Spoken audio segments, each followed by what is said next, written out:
আপনি 5 লাখ টাকা অ্যাডভান্স চাইছেন, তাই দিতে রাজি হয়েছি। তারপরে আপনি ওকে কেন দোকানটা দিলেন? ও বেশি টাকা অ্যাডভান্স করছে দেখি তো ও দোকানটা দিছি। ও 6 লাখ টাকা অ্যাডভান্স করছে দোকানের জন্য। আপনি আমাকে বলতেন এই দোকানে 6 লাখ টাকা অ্যাডভান্স দেওয়া লাগবে, আমি 6 লাখ টাকা অ্যাডভান্স দিতাম, তারপরে দোকানটা আমাকে দিতেন। যেহেতু দোকানের ব্যাপারে আগে আমি কথা বলছিলাম, দোকানটা অন্য কারো দেওয়ার আগে একটাবার আমার সাথে কথা বলবেন না? আমি তো তোমার সাথে কথা বলতে চাইছিলাম, কিন্তু তোমার বন্ধু বলল তুমি এত টাকা দিয়ে দোকানটা নিতে পারবে না, তাই আর তোমার সাথে কথা বলি নাই। এখন তো তোমার বন্ধু অ্যাডভান্স দিয়ে দোকানটা নিয়েই নিছে। এখন যদি তোমার কিছু বলার থাকে তোমার বন্ধুর সাথে বলো, আমি এইসব ঝামেলার মধ্যে নাই। ও আচ্ছা, এই ব্যাপার। তুই এই দোকানটা নিয়ে নিলি, তুই এই দোকান নিয়ে কি করবি? কি করব মানে, দুজনে মিলে যা করছি তাই করব। দুজনে মিলে ফার্মেসির কোর্স করছি। তুই ফার্মেসি দিতে চাইছিলি, আমিও ফার্মেসি দিব। ও আচ্ছা, আমি এখানে দোকান দিয়া ওষুধের ব্যবসা করতে চাইছিলাম, তুই তাই করবি? ও বুঝছি, বন্ধু হইয়া এই দোকানটা তোরে দেখাইছি, ব্যবসার প্ল্যানটা শেয়ার করছি, এটাই সবথেকে বড় ভুল হইছে। ঠিক আছে, তুই 6 লাখ টাকা অ্যাডভান্স করছস, আমি 6 লাখ টাকা দিয়ে দিতেছি, তুই দোকানটা আমারে দিয়া দে। আমি 6 লাখ টাকা অ্যাডভান্স দিয়ে দোকানটা নিছি, তোরে দেওয়ার জন্য তোরে দিতে পারবো না। তুই কিন্তু আমার সাথে শুধু শুধু ঝামেলা করতেছস, এর ফল কিন্তু ভালো হবে না। তুই যদি কিছু করতে পারোস করে নিস, যা।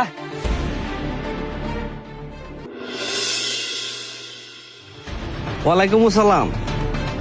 কিরে, এই দরবারটা কি এখনো শেষ হয় নাই? আসলে বাজিতপুরের মানুষ খুব খারাপ। আচ্ছা ফোন রাখ, আমি আসতেছি। কাকা আসসালামু আলাইকুম। ওয়ালাইকুম আসসালাম। কি ব্যাপার, তোমারে তো এই এলাকায় অনেকদিন ধরে দেখি না। কাকা আসলে ওই বিভিন্ন কাজ কামে ব্যস্ত থাকি তো, আর ওই যে একটা ফার্মেসি কোর্স করতেছি, এই জন্য আর এলাকায় বেশি একটা আসা হয়।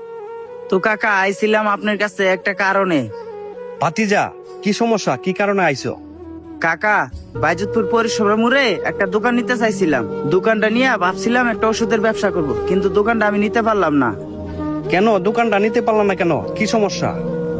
ওই যে উত্তরপাড়ার একটা ছেলে আছে না, এনামুল, ও আমার বন্ধু হয়, ওরে আমি দোকানটা দেখাইতে গেছিলাম। এই হচ্ছে দোকান, আর এই হচ্ছে মালিক।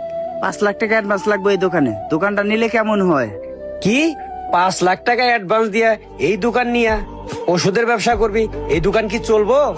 কি চলবো না কে? এই জায়গায় আশপাশে কোনো ওষুধের দোকান নাই, লোকজন ওষুধ অনেক দূরে থেকে নিয়ে আসে। এই জায়গায় ওষুধের দোকান দিলে তো আরো ভালো চলবো।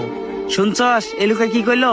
এই এলাকায় আশেপাশে কোনো ওষুধের দোকান নাই, অনেক দূরের থেকে ওষুধ নিয়ে আহে। এই এলাকায় দোকান দিলে আরো ভালো চলবে। যা করবি বুঝা শুনা করিস। পাশেই উজ্জ্বলে একটা ফার্মেসি দিছিল, অনেক টাকা লস খাইছে, ভালো করে চালাইতে পারে নাই। ওই এলাকায় তো 4-5টা ফার্মেসির দোকান আছে, এই জন্য ভালো চলে নাই। এই এলাকায় কোনো ফার্মেসির দোকান নাই, এই জন্য এই দোকানটা দিলে ভালো চলবো। শুনেন, এ আমার ভালো বন্ধু, দুজনে একসাথে ফার্মেসি কোর্স করছি। এই জায়গায় ফার্মেসির দোকান দিমু, তাই ওকে আমি একটু দেখাইতে নিস। তাহলে এই দোকানটা রেডি হইতে আরো কয়দিন সময় লাগতে পারে? বেশি দিন লাগবে না, 10-15 দিনের মধ্যে কাজ শেষ হয়ে যাবে। আচ্ছা, আপনি চালু করে দোকান রেডি করেন, আমি 2-1 দিনের মধ্যে আপনি অ্যাডভান্স টাকা সব দিয়ে যাব। আচ্ছা ঠিক আছে। এই চল। চল। বুঝছেন কাকা, এই হলো ঘটনা। দুজনে একসাথে ফার্মেসি কোর্স করছিলাম, এই জন্য আমি ওকে দোকানটা দেখাইতে নিয়ে গেছিলাম। ও কি করলো, মালিকের আরো 1 লাখ টাকা অ্যাডভান্স বেশি দিয়া দোকানটা নিয়ে নিল। কি কও ভাতিজা, বন্ধু হইয়া বন্ধুর সাথে এত বড় বেইমানিটা করতে পারলো? এই জন্যই ব্যবসা করলে কাউরে শোনায় করতে হয় না, নিজে নিজে করলেই বেশি ভালো হয়। এই জন্যই তো কাকা আপনার কাছে এই বিষয়টা বিচার দিতে আসলাম। আচ্ছা, এখন তোর বন্ধু আছে কোথায়? আমার বন্ধু ওই পাশের গলিতে আছে। তাহলে চল যাই। চলেন। হ্যাঁ বন্ধু, দোকানটা নিচ্ছি। চেয়ারম্যান সাহেব, ওই যে এনামুল, এনামুল এদিকে আয়। এনামুল, ও যে দোকানটা নিতে চাইতেছে, দোকানটা নিয়া তুমি ঝামেলা করতেছো কেন? কাকা, ও তো দোকানটা নিতে চাইছিল, কিন্তু অ্যাডভান্স করে নাই। মালিকের সাথে কথা বইলা 1 লাখ টাকা বাড়ায় দিয়া দোকানটা আমি নিছি। কি হয়েছে না হয়েছে সবই আমি জানি। ও তোমার বন্ধু হয়, এই জন্যই ব্যবসার প্ল্যানটা তোমার সাথে শেয়ার করছিল। দোকান ভালো চলবো এই জন্যই তুমি টাকা বেশি দিয়া দোকানটা নিয়ে নিলা। কাকা, ও তো দোকানটা নিতে লেট করে ফেলাইছে, এই জন্যই দোকানটা আমি নিছি। আর যা হবার তা তো হয়েই গেছে, এখন আমি কি করব? বন্ধুর সাথে যা বেমানি করার তা তো করেই ফেলেছ। এখন ভালো একটা প্লেস দেখে ওরে একটা দোকান নিয়ে দাও। না না কাকা, ওরে আমার ভালো দোকান দেখে দেওয়া লাগবে না, আমার নিজের দোকান আমি নিজেই খুঁজে নিবো। আপনি চলেন।